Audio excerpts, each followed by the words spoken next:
सुरक्षा वाले, और वही दूसरी तरफ जो लोग हैं वो लगातार यहाँ पे नारे लगा रहे हो। देखिए किस तरीके से बक्से जिस तरीके से बक्से हैं, बक्सों में पैसे भरते हैं। आज जब हक और सम्मान की लड़ाई है, कल तक प्रधानमंत्री जी बेटी कहते थे, आज उनकी बेटी पीड़ा में है, लेकिन प्रधानमंत्री जी नहीं सुन रहे हैं। मैं इस सरकार को यही कहना चाहूंगा कि वो बंद कराने आए थे तवाइफों के कोठे, मगर सिक्कों की खनक देखकर खुद ही मुजरा कर बैठे। जिनका कल तक ये नारा था सबका साथ सबका विकास, आज कह रहे हैं कि सबका साथ सबका विनाश, चंद पूंजीपति मित्रों का विकास। जिन्होंने कहा था कि मैं देश नहीं झुकने दूंगा, वो कह रहे हैं कि मैं देश नहीं टिकने दूंगा। सबका साथ सबका विकास करते करते हिंदुस्तान के भाईचारे को खत्म कर दिया, महंगाई को खत्म करते करते सब्सिडी को खत्म कर दिया। देखिए, एक बात हमें समझने की जरूरत है कि सिर्फ कुछ बेटियां सड़कों पर नहीं बैठी है, भारत का स्वाभिमान सड़कों पर बैठा है। जिन बेटियों ने ओलंपिक में जाकर के माँ भारती के तिरंगे को विश्व के पटल पर गौरवान्वित कराने का काम किया था, जो सोना लेकर आए थे उनको सरकार ने खिलौना बना दिया है। इस सरकार की नीति एक ही है कि रेल बेच दो, भेल बेच दो, तेल बेच दो, जो सवाल पूछे उसे जेल भेज दो। सड़क से संसद तक इस देश के एक नौजवान ये पूछ रहा है कि जो प्रधानमंत्री जी कल तक बेटी बचाओ बेटी पढ़ाओ की बात करते थे, आज उनकी नीति कहाँ गई? जो प्रधानमंत्री जी कहते थे कि सबका साथ और सबका विकास, वो सबका साथ और सबका विकास कहाँ है? जो योगी जी उत्तर प्रदेश में कह रहे थे कि हम अपराधियों को मिट्टी में मिला देंगे, एक उनकी पार्टी का सांसद भारत के गौरव के साथ खिलवाड़ कर रहा है, लेकिन कोई कार्रवाई आखिर क्यों नहीं की जा रही है? ये तमाम मुद्दे हैं। कह तो रहे हैं कि राजनीतिक मुद्दा बना रहे हैं इसको। देखिए, मैं प्रियंका गांधी आके चली गई, राकेश टिकैत आके चले गए। मैं समझता हूँ कि यदि न्याय मांगने में लेट हो, न्याय मांगने में देरी हो, और उस न्याय की मांग करना, उस मांग की आवाज़ उठाना यदि राजनीति है, तो हिंदुस्तान के हर नौजवान को राजनीति करनी चाहिए, हिंदुस्तान के हर किसान को, हर मजदूर को राजनीति करनी चाहिए। और अगर प्रधानमंत्री जी को लगता है कि राजनीति हो रहा है, तो बिल्कुल ये राजनीति करना अच्छी बात है।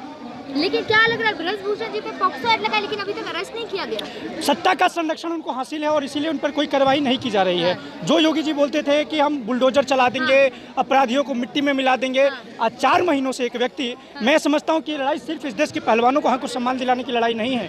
4 महीनों से एक व्यक्ति जो कानून को, नियम को, संविधान के तहत बनाए हुए तमाम न्याय प्रणालियों को अपनी जेब में लेकर के घूम रहा है और कानून व्यवस्था को चिढ़ा रहा है, ऐसे व्यक्तियों को जवाब देने की ये लड़ाई है कि ये देश कानून से और संविधान से चलता है और संविधान ने तुम जैसे लोगों की हैसियत तय कर रखी है, इस बात की भी स्थापित करने की लड़ाई है। ब्रजभूषण जी कह रहे हैं अगर मोदी जी कहें तो मैं अभी इस्तीफा दे दूं। इसका क्या मतलब? इसका एक ही मतलब है कि मोदी जी कह रहे हैं कि ब्रजभूषण जी आप डटे रहिए, हम आपके साथ खड़े हैं। इसका मतलब अगर एक बच्चा अपने घर में कहीं गलती करता है और उसके परिवार के लोग, उसके पेरेंट्स उस गलती को स्वीकार नहीं करते, इसका मतलब कि वो साथ दे रहे हैं। तो मोदी जी भी ब्रजभूषण सिंह जी के साथ खड़े हैं, भारतीय जनता पार्टी के नेताओं के साथ खड़े हैं। एक अपराधी को बचाने के लिए, बेटियों पे भी उठ रही है, एक अपराधी को बचाने के लिए आज भारतीय जनता पार्टी की पूरी फौज खड़ी है।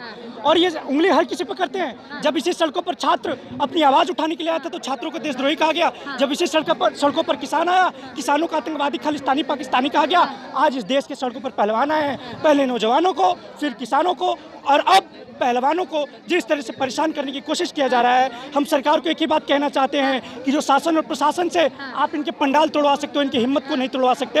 यदि आप अंग्रेज बनने की कोशिश करोगे, हिंदुस्तान का एक नौजवान भगत सिंह, उधम सिंह बन करके तुम्हारा जवाब देना जानता है। यदि जनरल डायर बनने की कोशिश करोगे, इस देश का एक बेटा बेटी भगत सिंह बन करके तुम्हारा जवाब देना जानते हैं। अगर तुम डगलस बनने की कोशिश करोगे, इस देश के एक बुजुर्ग अपने बेटे बेटियों के स्वाभिमान में वीर कुंवर सिंह बनने के लिए तैयार है और तुम्हारी तानाशाही के खिलाफ, तुम्हारी गलत नीतियों के खिलाफ आवाज उठाने के लिए तैयार है। कर्नाटक चुनाव में बजरंग दल को बजरंग बली से जोड़ा जा रहा है। देखिए, भारतीय जनता पार्टी की एक ही नीति है। अंग्रेजों की नीति थी डिवाइड एंड रूल, भाजपा की नीति है डाइवर्ट एंड रूल। ये हर मुद्दों पर विकास की बात नहीं करते हैं। जातियों धर्म अगड़ा और पिछड़ों के नाम पर आंदोलन बताया जा रहा है, कहा जा रहा है केवल जाटों का आंदोलन है ये। जब ये बेटे बेटी विश्व के पटल पर जाकर के राष्ट्र के लिए मेडल लेके आ रहे थे, तो किसी जाति के लिए मेडल लेके नहीं आए थे, राष्ट्र के लिए मेडल लेके आए थे।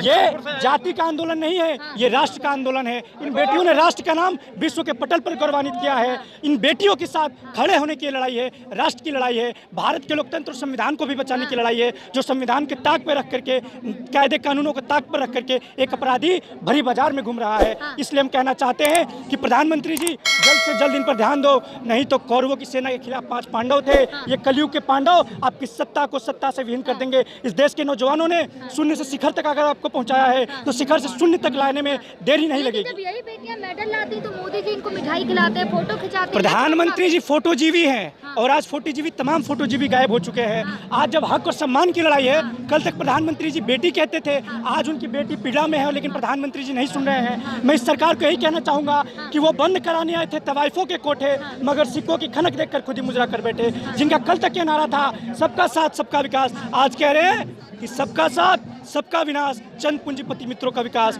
जिन्होंने कहा था कि मैं देश नहीं झुकने दूंगा, वो कह रहे हैं कि मैं देश नहीं टिकने दूंगा। सबका साथ सबका विकास करते करते हिंदुस्तान के भाईचारे को खत्म कर दिया, महंगाई को खत्म करते करते सब्सिडी को खत्म कर दिया, रोजगार को लाते लाते रोजगार खत्म कर दिया, और बुलेट ट्रेन को लाते लाते हिंदुस्तान के रेलवे को खत्म कर दिया। उषा आई थी इनसे बात करने, बेटियों से आंदोलन खत्म करने की बात कही है। एक बात समझिए कि जिस तरह से 12 बजे 1 बजे रात को प्रशासन के द्वारा इन बेटियों को पीटा गया, सिर्फ इनकी क्या गलती थी? ये फोल्डिंग लेकर आ रही थी, अपने लिए सोने की बेड लेकर आ रही थी सोने के लिए। जो लोग सोने देश के लिए सोना लेकर आ रहे हैं, वो आज सोने के लिए रो रहे हैं। इस देश पिज्जा खा रहे हैं यहाँ बैठ के। प्रधानमंत्री जी को पिज्जा की याद आ गई, लेकिन ब्रजभूषण सिंह के विषय पर 4 महीनों से जांच नहीं हुआ।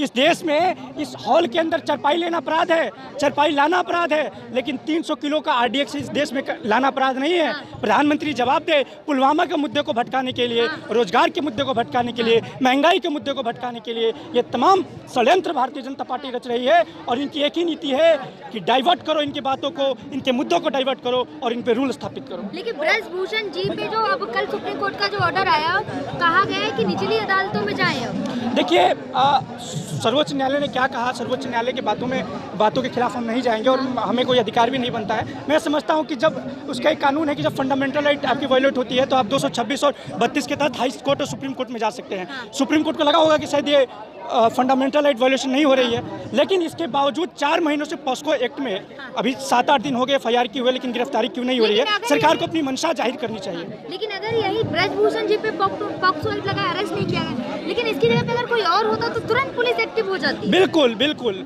चूंकि ये भारतीय जनता पार्टी के नेता हैं, सत्ता का संरक्षण इनको प्राप्त है और सत्ता के संरक्षण प्राप्त होने के कारण इन पर कोई कार्यवाही नहीं की जाएगी। आज जाति और धर्म देखकर ये कार्रवाई की जा रही है। गांधी के देश में, नेहरू के देश में, पटेल के देश में, जेपी के देश में मुझे लगता है कि जिन शहादतों ने, जिन लोगों ने अपनी शहादत दी थी इस देश के लिए, आज वो रो रहे होंगे कि हम किन के लिए शहादत देकर आए हैं। जिस भारत के सपना बनाने के लिए उन्होंने लड़ाई लड़ी थी, आज भारत की स्थिति क्या है? कह रही है हम अपने मेडल वापस कर देंगे। अब बिल्कुल, देखिए, मेडल अगर हमें सम्मान उनको नहीं मिल रहा, आप समझिए कि इतने बड़े खिलाड़ी जब उनको सम्मान नहीं मिल रहा है तो छोटे मोटे लोगों का क्या हालात होगा इस देश के अंदर।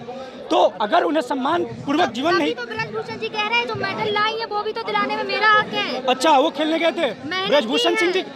इनकी एक ही गलती है, भाजपा और मोदी जी की, जब खिलाड़ी मेडल लेकर आती है तो श्रेय लेने के लिए तैयार हो जाते हैं, और आज बेटियां संकट में पड़ी है, पीड़ा में पड़ी है, तो उनको पूछने के लिए नहीं आ रहे। ये सिर्फ श्रेय लेने वालों की सरकार है, ये सिर्फ भाषण जीवों की सरकार है, और जगह जगह पर जाकर के अपनी भाषण जीवी की नीति को स्थापित कर रहे हैं। चलिए, लास्ट वीडियो में क्या कहना चाहेंगे आप जनता से? मैं यही कहना चाहूँगा कि जिस तरह से अंग्रेजों के समय इस देश के अंदर हमारे तमाम स्वतंत्रता सेनानियों ने लड़ाई लड़ी थी, जिस समय इंदिरा जी के तानाशाही के खिलाफ, उनके इमरजेंसी के खिलाफ जयप्रकाश बाबू और देश के पूरे छात्र आवाम लड़ाई लड़े थे, आज ज़रूरत है कि हिंदुस्तान की दूसरी आज़ादी की लड़ाई जो इस देश के पहलवान और खिलाड़ी लड़ रहे हैं, एक एक छात्र, किसान, मजदूर, नौजवान, आवाम को आकर के इनका साथ देना चाहिए। ये देश की लड़ाई है, ये राष्ट्र की लड़ाई है।